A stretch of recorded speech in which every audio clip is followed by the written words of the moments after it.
one thing I've spoken about regularly with coaches on different visits to different clubs and at different seminars is how, as the players get older and as they start to develop more power and more weapons, usually based around what they can do from the baseline and quite often with the forehand, how there's a danger that the game can get quite one-dimensional. And we see a lot of players at 12 and under, 14 and under, able to hit very strong and very solid from the baseline, but actually don't have a lot of variety in their game and don't have a lot of touch and feel.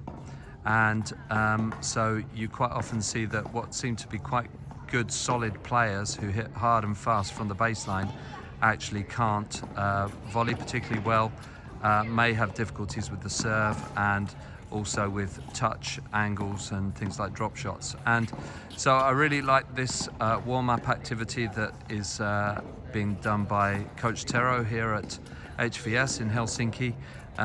These are good little players, they're orange ball players, and if you have a look here, they've been warming up, first of all starting with a sponge ball in the service boxes to just make sure that they start with good energy, with a good level of intensity, but also developing racket head speed, so they're hitting through the ball with the sponge ball.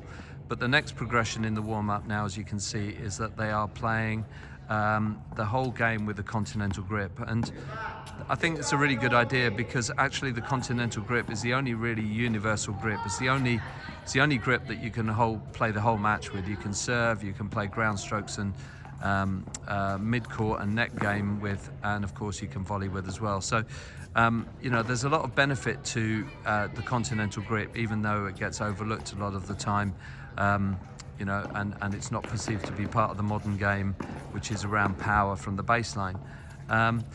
But actually, if you see these kids here, they're playing forehands and backhands, they're playing dinks, angles, touches, volleys, all sorts of things, and developing really nice racket head control, control of the ball and control of the spin.